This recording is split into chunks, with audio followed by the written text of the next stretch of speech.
প্রতিদিনই তো তোমাদের সঙ্গে আমি লাঞ্চের ভিডিওটা শেয়ার করে থাকি। আজকে একটু অন্যরকম। আজকে তোমাদের সঙ্গে আমি শেয়ার করব সারাদিন আমি কী কী খাচ্ছি। আর সারাদিনে টুকটুক করে কিন্তু অনেক কিছুই রান্না করি, অনেক কিছুর ভিডিও বানাই, আবার কিছু কিছু ভিডিও বানাতে ভুলে যাই তাড়াহুড়োর জন্য। তো চলো আজকে সবটারই ভিডিও করব অল্প অল্প করে।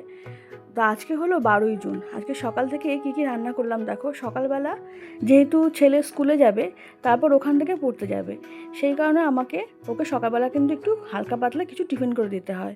আর সেই জন্য রান্না করছি ডালিয়া। আর আমার ছেলে এই ডালিয়ার খিচুড়িটা খেতে এত পছন্দ করে। আর সবশেষে তার উপর দিকে দিয়ে দিয়েছি একটু মাখন। আর এই ডালিয়ার খিচুড়িটা আমার কিন্তু ওর মায়ের কাছ থেকে খাওয়া শিখেছে। আমি অতটা পছন্দ করতাম না, কিন্তু এখন বাবান খায় বলে একটু একটু করে খাই। কিন্তু আমার মা প্রত্যেকটা দিন খায়, ওটা নিয়মানুবর্তিতভাবেই খায়। আর ওখান থেকে আমার ছেলেটা খাওয়া শিখেছে। তারপরে আমি একটু খেয়ে নিয়েছি রুটি। আর গতকালকে যেহেতু একটুখানি সোয়াবিন বেঁচেছিল, সেটা দিয়ে রুটি খেয়ে নিয়েছি, বড় তাই করেছে। তারপরে আমার গরম মশলাটা শেষ হয়ে গেছিলো। গরম মশলাটা প্রথমে ভালো করে ভেজে নিয়ে গরম মশলাটা গুঁড়ো করে নিয়েছি। আর আজকে কী কী রান্না করবো তার একটু দেখিয়ে দিই। নিয়ে এসেছে মাগুর মাছ। এটা এমনি প্লেন আলু দিয়ে রান্না করব। ছেলেটার শরীরটা অতটা ভালো নেই, একটু জ্যান্ত মাছের ঝোল বললেও খাওয়াবো। ওর বাবাকে বলেছি, তো ওর বাবা মাগুর মাছ নিয়ে এসেছে। আর এই দেখো এখানে নুন হলুদ মাখিয়ে নিয়েছি। আর আমার গরম মশলাটা কিন্তু গুঁড়ো করাও হয়ে গেছে। একটু বেশি পরিমাণে গুঁড়ো করে রেখে দিই, অনেকটা দিন চলে যায়। আর আমার কেনা মশলার থেকে এই ঘরে তৈরি করা মশলাটাই বেশি ভালো লাগে। কেনা মশলাটা অনেকটা দিলেও গন্ধটা অতটা ভালো হয় না, কিন্তু এটা একটুখানি দেবো, একটুখানি দেওয়াতে খুব ভালো স্মেল ছাড়ে। তো যাই হোক, তারপরে করে নিয়েছি দুটো ডিম সিদ্ধ। ডিম সিদ্ধটা করে বাবানের জন্য একটা রেখে দিয়েছি, আমি একটা খেয়েছি। আর ওর বাবাকে দুটো ডিম সিদ্ধ দিয়ে দিয়েছি, ওর বাবা খেয়ে নিয়েছে। তারপর এদিকে আমার এগুলো কিন্তু সব রান্না করতে করতে টুকটুক করে কাজ করছি। আর এদিকে আমার মাছ ভাজা হয়ে গেছে, মাছের এই মশলাটাও রেডি করা হয়ে গেছে। ফোড়নে দিয়েছি সরষের তেল গরম করে, ফোড়নের মধ্যে দিয়েছি শুকনো লঙ্কা, জিরে আর দুটো তেজপাতা।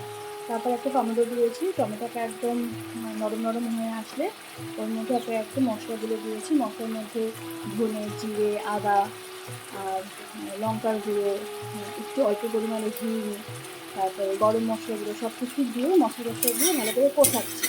ওই তেল ছেড়ে গেছে, মশলাটা কষাতে গেছে, তেল ছেড়ে গেছে। এর মধ্যে এবার আলু কটা দিয়ে একটু কষিয়ে নিয়ে মাছ দিয়ে দেবো।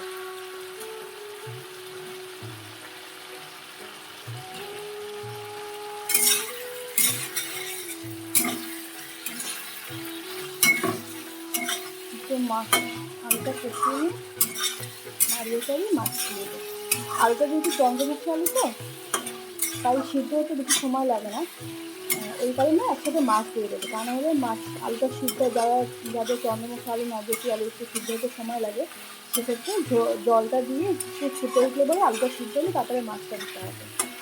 কিন্তু আমার তো চন্দ্রমুখী আলু, ওই আলু মানে মাছ সিদ্ধ হওয়ার আগে আলু সিদ্ধ হয়ে যায়, সেই কারণে আমি এর মধ্যে মাছটাকে অ্যাড করে দেবো।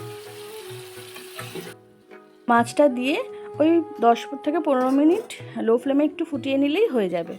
আর আলু তো সিদ্ধ হয়েই যায় কষাতে কষাতে, মাছটাও সুন্দর ঝোল ঢুকে যাবে মাছটার মধ্যে। তো এইভাবেই আমরা রান্না করি। আমরা যেহেতু পেঁয়াজ রসুন খাই না, আমরা এইভাবেই রান্না করে থাকি। তোমরা মাগুর মাছ কে কীভাবে রান্না করো অবশ্যই আমাকে কমেন্টে জানিও। আর তোমাদের মধ্যে যদি কেউ পেঁয়াজ রসুন ছাড়া রান্না করে থাকো, আর আমার যদি সেটা ভালো লাগে, তাহলে অবশ্যই সেটা আমি ঘরে ট্রাই করার চেষ্টা করব। তো এই হয়ে গেল আমার মাগুর মাছের ঝোল রান্না। আমার বাবান এত বড় হয়ে গেছে, তাও কিন্তু ওকে এখনও খাইয়ে দিতে হয়।